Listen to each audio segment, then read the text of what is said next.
o segundo tema da quarta edição das Conversas de Barbearia. Infelizmente este é um tema nada agradável, a qual colocámos o título de O Triste Natal dos Hospitais em Portugal. Realmente é um tema complicado, creio que somos unânimes em dizer isto, porque parece mentira que num país, teoricamente, em certas coisas não deveria ser assim, mas não somos de terceiro mundo, mas nisto acabamos por parecer. Como é que é possível, por falta de assistência médica, continuarem a morrer pessoas da forma como aconteceram há poucos dias em Portugal? Quem é que quer abrir as hostilidades? Eu posso abrir eu, que a justificação, uma das primeiras justificações que foram dadas foram os cortes da saúde que foram efetuados. Só para referir que nos 10 candidatos que temos às eleições presidenciais, agora para 24 de janeiro, nós, Estado, vamos dar a módica quantia de 3.355.459,50€. Decorei porque achei escandaloso que para fazer porta-chaves, canetas, isso o Estado disponha de dinheiro, e para haver neurocirurgiões, ou anestesistas, ou ortopedistas, ou pediatras, ou seja aquilo que for, num hospital, não temos. Então, o corte das gorduras do Estado é o quê? É pegarmos nos ministérios e cortarmos eito? Não pode ser.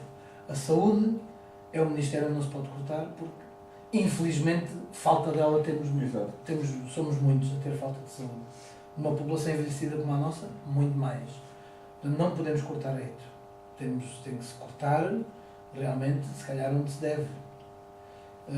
Tem que se cortar, tem que haver consciência de se calhar não precisamos de uma frota automóvel tão grande.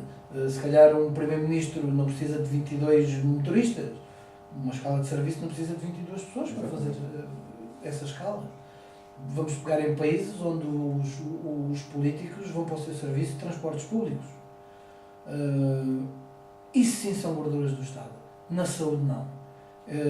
Eu li a carta, porque pegando nesse caso do Hospital de São José, do jovem que tinha ido primeiro para o Hospital de Santarém e depois para São José, eu li a carta da namorada, e que faz uma descrição no mínimo macabra, porque,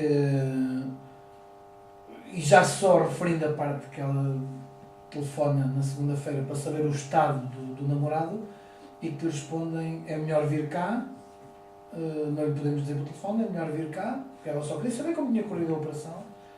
E quando chega lá com a mãe do rapaz, lhe dizem que, olha, não fizemos a operação, ele entretanto faleceu, assim, a coisa mais normal, entretanto faleceu, estamos a preparar a operação já para doar os órgãos, para tirar os órgãos para doação. Isto é muito frio. É horrível, é mau.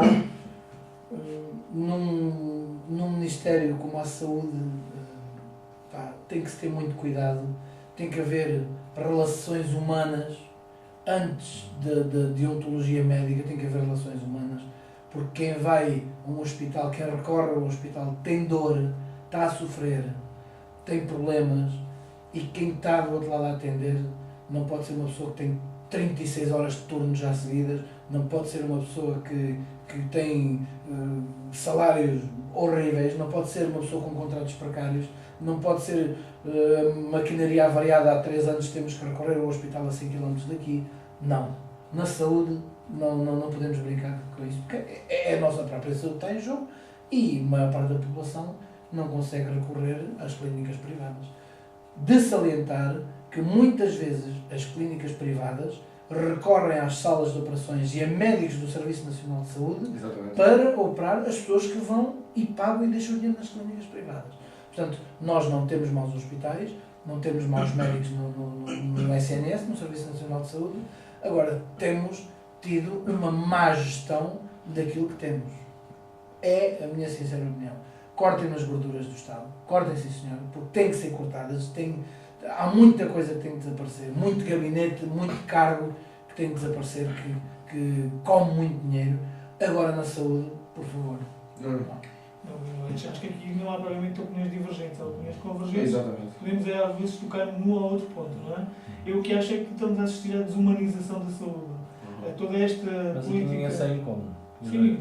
Toda esta política que foi imposta, Sim. todo este pacto de estabilidade destas medidas da Troika, começam a surtir efeitos, não é? Os déficits foram cumpridos, mas cá está, o Miguel referiu, as gorduras foram se calhar eliminadas no ponto mais errado.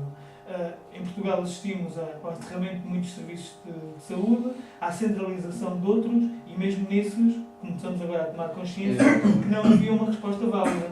Ou seja, isto está tudo mal desde o princípio, não é? Para já cidades médias do interior e de outras regiões que não são interior, mas mais periféricas, acabaram por perder valências. Cada vez mais estamos confinados a 2, 3 centros hospitalares, 3 megacentros hospitalares, onde as pessoas se dirigem, como o Miguel diz, em situações de dor e de sofrimento, Exato. onde não têm o atendimento que teriam numa unidade de saúde local ou da área geográfica, já têm o incómodo de ter que se deslocar, irem para sítios onde eles não conhecem ninguém, o que mais os fragiliza ainda, no momento em que estão, provavelmente, já por si só frágeis e passam por um marasmo, e depois, ainda para mais, são recebidos sem recursos, podem ficar em macas, em corredores, e aqui também, e em perto também podem ficar, mas é diferente. Tem o apoio da família, tem outras situações. Ali sentem-se completamente perdidos. E depois, quando entras, não sabes como sais, nem se sais, que ainda é o mais dramático. Eu julgo que o governo atual, já obviamente, face às circunstâncias, já se comprometeu a verificar e a validar e a perceber o que é que está a correr mal. Julgo que devem fazer esse trabalho com muita seriedade, ir ao osso, doar quem doer, e esta questão tem que ser refletida, porque assim não dá. João. Tudo isto existe, tudo isto é triste, tudo isto é fado. Permitam que eu comece por esta frase que é emblemática desta forma também de ser portuguesa. E se há histórias tristes em que ninguém sai bem na fotografia, esta é uma delas.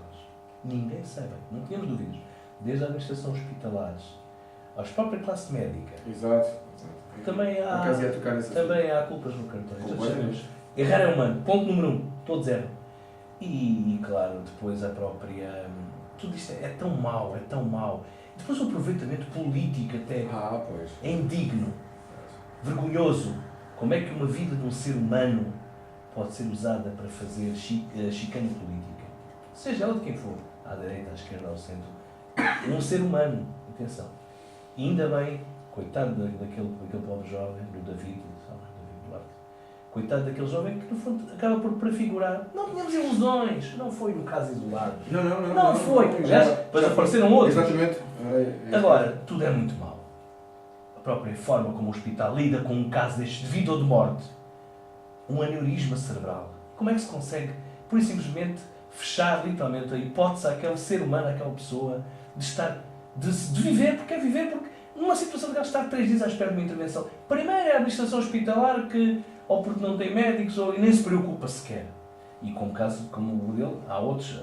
Como não chegaram a acordo com os médicos para os fins de semana... Depois custa-me a acreditar que haja um médico, um neurocirurgião que saiba de uma... E que ninguém... Não, eu não vou. Eu não acredito. Não vou porque não cheguei a acordo. Não pagam o que querem. Serve para quê?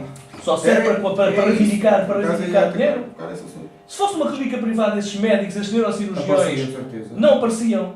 Portanto, mercenarismo na saúde. Eu concordo com o que o Miguel disse agora. Haver mercenários na saúde que depois se ficam a valer de uma situação em que se perde uma ou mais vidas humanas para reivindicar direitos financeiros, quando até já, comparado com o cidadão comum, podem ganhar mal para aquilo que fazem. Atenção!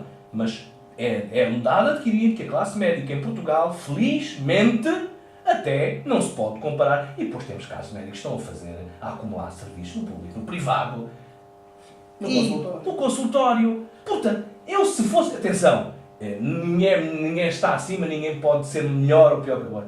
Eu, se fosse um neurocirurgião, se a minha administração hospitalar dissesse temos um doente em risco de vida, eu não me borrifava em 2.000 ou 3.000 euros e não ia salvar uma vida. Quem é que fica bem nisto? Aliás, isso é... Quem é que fica bem nisto? E depois aparece o sindicato dos médicos e a sindicato, a ordem e o sindicato dos enfermeiros para reivindicar melhor. Agora, todos sabemos que o sistema de saúde em Portugal já teve melhores dias. E isto é uma tentativa evidente para quê? Para quem pode recorrer ao privado. Se bem que, e depois há outra situação correlativa, que nestes dias tem sido evidente. Todos sabemos que há épocas do ano que pelas suas vicissitudes geram picos de frequência nas urgências. Também sabemos que Portugal é um país onde qualquer às vezes mínima dor de cabeça e há pessoas que recorrem às urgências no dia de Natal porque estão solitárias. No dia da Nova. E precisam de companhia. Infelizmente é triste, mas acontece. As pessoas também merecem apoio, não se vai escorraçar. Mas quantas daquelas urgências... Eu vi uma senhora dizer isto na televisão, na TV Salveiro. Eu vim à urgência porque estou um bocado mal disposta. Vomitei. E como não me sentia muito bem, fui a casa mudar de roupa. É uma urgência. Não é entender aquela senhora urgência. Mas caramba! Se calhar havia pessoas ali com um grau. Exato. E depois, esta questão da triagem de Manchester, que eu acho muito bem, mas depois, é claro, obviamente, se calhar, e também depende da gestão hospitalar, sabemos que há picos à partida, a própria. Por isso é que servem os gestores, para saber que naquele dia, em vez de ter 2 médicos de urgência, tem que ter 4. Não sei, digo eu, são questões de gestão. Agora, eu também compreendo, entre comas, que as pessoas que se atafuia, tasca uma urgência com 120 pessoas, num dia há mais incidências de episódios de urgência num dia de Natal, num dia de Ano Novo, por muitas situações. Agora, ninguém fica bem neste filme, ninguém fica bem. Obviamente o elo mais fraco é o doente, a pessoa Claro. precisa de apoio. Não estou a dizer que aquela senhora de que falei há pouco, não tive... No entender dela, o seu caso era grave, felizmente que ainda teve presença de espírito e condições para ir a casa mudar de roupa. Porque os coitados, se calhar, em situações... Agora, ninguém sabe. Infelizmente a saúde em Portugal volta, e daí o nosso título, que eu penso muito bem, Triste Natal dos Hospitais, que efetivamente... Mas isto cada vez mais para empurrar, na minha opinião, para empurrar o cidadão comum, quem pode, para os sistemas, para os privados de saúde, claramente. Nós estamos a fazer o percurso inverso aos Estados Unidos. Sim. Os Estados Unidos, agora é que se começa a falar em saúde pública, nós tínhamos, ou temos, ou devíamos ter um serviço de saúde que mais ou menos respondia. Obviamente, se corta aqui, corta ali, depois desmandos, que também são feitos em unidades hospitalares, a nível de consumíveis, que são desviados para... Enfim, mas é bom que se mexa de uma vez por todas numa área tão sensível que a par de educação são as áreas fundamentais de um povo. Um povo que não tem saúde, não tem educação, não tem razão. Mas a administração Obama, para o Obamacare, Sim, o Obama quer, sim. veio-se basear no Serviço Nacional de Saúde Português. Sim. Quer dizer, nós, teoricamente, seríamos um exemplo, Uma referência. referência Sim, a nível Agora, internacional. Eu não Um país como os Estados posso Unidos. conceber que terras do nosso interior do distrito, eu estou a falar aqui com o meu conhecimento de causa, vilas, sedes de conselho do interior do distrito, tal como não é nos distritos, estou a falar de uma realidade que conheço. Como é que um centro de saúde de uma vila com 8.000 habitantes, com uma população fortemente envelhecida, estou a falar de Altera do Chão, tem um centro de saúde em que 2 médicos, 2 profissionais de saúde, literalmente se esmifram, 2 ou 3 no limite, para conseguir assegurar a saúde àquelas pessoas. É um quadro ver que chega uma médica ou um médico àquele centro de saúde e tem 30 ou 40 utentes para ver num dia. Isto é inconcebível. Tendo em conta que também o médico também é um ser humano, também temos que cuidar. Obviamente, eu também quero ver o outro lado. Ver o outro A pessoa que lado. tem uma agenda sobrecarregada dessa maneira, também se torna complicado. Com certeza. Dentro Isso é uma experiência. coisa. Eu compreendo perfeitamente que um profissional, ao fim, como dizia o Miguel, ao fim é desumano. Sobretudo nesta tem que trabalhar 36 horas ou quantas horas, é desumano. Agora, alegar, eventualmente, não é o alegar, ninguém vai alegar. Agora, alegar, aproveitar para fazer uma reivindicação do foro económico ou financeiro para não fazer uma operação de urgência, isso é inaceitável. Completamente. Das duas, uma, a administração realmente não chegou sequer a informar e sabia que os neurocirurgiões não iam lá, nem valia a pena sequer estar a informá-los, porque não valia a pena. Vamos manter aqui este tempo, com um bocado de sorte até sobreviver até segunda-feira, e na segunda-feira vou perceber. Correu mal. Saúde não tem fins de semana. Claro, não. Não tem fins de semana. Eu não acredito que quem planeia, porque há administração hospitalar, há curso de administração hospitalar, há pessoas formadas nisso.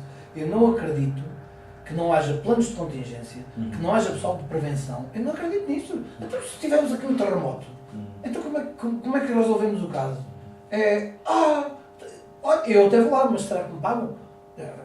Não, isso, para mim, está totalmente fora de questão. Acreditando como disseste, João, que contacta-se um neurocirurgião, está uma vida em perigo, vamos lá embora. Vamos, nem se pensa sequer. Mas nem se pensa nada, primeiro safamos e depois logo se O vê. problema é que foi precisamente no fim de semana, como nos fins de semana não os pagavam, de acordo com aquilo que eles Agora, exigiam, acabou. A própria administração assumiu que não Mas o problema- contactou, O que mais já sabia me, que eles não- exatamente, o que mais me incomoda no meio desta história toda é que houve logo imediatamente 2 demissões. Pronto, e com isto resolvemos o problema. Não, senhora, tem que haver responsabilização jurídica. Não, mas Isso é que tem que ser. há mesmo os responsáveis porque uma pessoa morreu por falta de assistência médica. Epá, de uma vez por todas, não podemos ser boas pessoas. Epá, olha, tivemos azar e tal. Sobretudo Não porque temos nada a azar. Há responsabilidades, sobretudo tem que porque assumir responsabilidades. era um quadro clínico que fazer. já estava indicado, já sabia perfeitamente o que é que aquela jovem tinha, o que é que aquela pessoa tinha. Portanto, podia ser de um momento para o outro. Há situações como nós sabemos, de um momento para o outro. E não há hipótese. Agora, como é que de sexta-feira até segunda se permite um caso de um arrebentamento do aneurisma cerebral? Está à espera de uma segunda-feira? Meu Deus, isso é... Isto não pode voltar a acontecer. Voltamos a ser Não mundista. pode voltar a acontecer. Foi aquilo que disse ao princípio.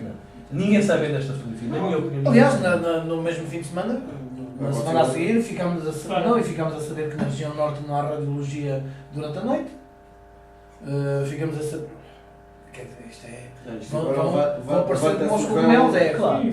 Pode É pena que haja A partir do momento em que o alturas foco está centrado, a comunicação social começa a vir Claro. Lógico. Mas para o bem e para o mal também. Para o bem e para o mal. Sim, É sim, importante se saiba. Mas depois a culpa morre Mas- solteiro, João. Sim, sim. A culpa morre solteira. Não há ninguém, de há long time ago, que seja responsabilizado por erros, por crimes cometidos. Crimes de lesa pátria. Por crimes cometidos, seja no Ministério A, B ou C, por política A, B ou C, do partido A, B ou C, por dirigentes. Há crimes, porque são crimes, na Constituição são crimes. Se tu fizeres a mesma coisa num ponto mais pequeno, vais para a cadeia. Eles fazem e passam impunes e no outro dia estão a trabalhar noutro sítio, ou são transferidos do Ministério como castigo, mas às vezes para E melhor. às vezes para melhor era isso que eu dizia. Só nos lembra aquela E manifestação ganhava dos polícias na Assembleia da República, onde rebentaram as barreiras e os polícias subiram a escadaria e depois o responsável da polícia, olha, agora de castigo vais para Bruxelas. Oh, que chatice! A ganhar mais não sei quantos. Veja bem o castigo que o homem teve. Epá, não podemos continuar a ser um país assim. Temos que nós lutar e nós pensar essas coisas. Se calhar todo este somatório é o resultado da política que temos, da Assembleia da República que temos e do governo que temos hoje em dia, não é? Não sei. Acho que a culpa de morrer solteira, não. E mais ainda quando se fala de vidas humanas, não é? Foram perdidas. É que aqui a questão económica, como falaste ao princípio, Miguel, realmente, por exemplo, em fases em que há necessidade de haver mais médicos disponíveis, como é o caso agora do inverno, época de Natal, por aí fora, dos médicos tarefeiros, como eles os chamam, em que vão ganhar por hora o dobro daquilo que ganham os médicos que estão no quadro. Os outros que estão no quadro, evidentemente, fazem aquilo que popularmente conhecemos, fazem o manguito. É para que trabalhem os outros. É a tal frase, olha-me este. Mas como é que é possível, e enfermeiros a ganharem 4 euros por hora, médicos a ganharem 7, tarefeiros a ganharem 14, pronto, e depois isto fica assim, né? Fica resolvido desta maneira. E depois o que é certo é que depois nós aqui no interior, tu vais ao hospital, por exemplo, aqui de Santa Luzia, em que parece que estou do outro lado da fronteira. Só vejo médicos e enfermeiros também espanhóis. Porque aqui para o interior, então, esquece lá o resto. É que ninguém quer vir para aqui. Aqui, Mas por aí acima. Exato. Por aí. Vou falar do O interior. interior, de baixo acima. Completamente. De baixo acima. Ou seja, estamos a ver que, infelizmente, aconteceu o que aconteceu, mas o problema da saúde é muitíssimo maior. É muito mais. E até éramos capazes de ter para aqui 10 conversas de barbearia sobre este assunto. E o interior que falamos é cada vez mais interior. Exatamente. Porque ainda agora surgiu também o caso de Faro, quer dizer, Faro nós considerávamos como um dos grandes centros, não é? Sim. A capital da Turismo. região Algarve. Evacua Neste momento, doente para. Sim. isto é inconcebível, como alguém pode ser transferido de Faro para Lisboa. De certa forma ainda se entende nesta política de centralização e a capital concentra os centros hospitalares. Mas de Lisboa segue para Coimbra. A pessoa quase que atravessa um país Sim. inteiro Para vir a morrer em Coimbra. para vir a morrer em Coimbra. Isto é dramático, ou seja, o interior é cada vez mais interior. Temos Lisboa, onde haverá alguma oferta e pouca, até os recursos humanos já escasseiam, e depois o resto é a projeto da Mogi, saúde, Coimbra, o é o grande Porto, tem o grande carência. projeto da saúde para o Alentejo, o que é que aponta? Aponta para o Hospital Central em Évora e o resto é para... Centros de saúde. É só referência ao doente e É só encaminhar o familiar, doente. não. Não pode ser. Nós não esquecemos que hoje em dia, cada vez mais, até com o grau de conhecimento que a medicina tem existido, identificam-se uma raridade e uma panóplia de doenças diversas que é importante ter uma resposta válida nestes hospitais de proximidade, não é? E neste momento já existem médicos que, como o João diz, referenciam e encaminham para os serviços centrais. Mas, obviamente, nem sempre isso acontece, não é? E qualquer pessoa que se dirija a uma urgência básica, norte ou sul do país, com alguma destas doenças, se não a tiver já declarada e tiver devidamente já documentada, pode estar em risco das mais diversas formas, não é? Como estes dois infelizes cidadãos tiveram, não é? Um de Faro, outro de Santarém, e tiveram um desfecho como tiveram. E estes que já têm já quadros confirmados. Para que se perceba que quando aconteceu este fatídico desaparecimento do jovem em Lisboa, imediatamente efeito dominó. O que é que isso significa? Que a opinião pública adormece, porque os casos estão sempre a acontecer. Só que basta haver alguém que toca ali numa tecla, num momento, alguma morte, alguma situação mais mediática, por um conjunto de fatores, que imediatamente saltam que nem coelhos das tocas outras situações similares. O que significa que o mal continua.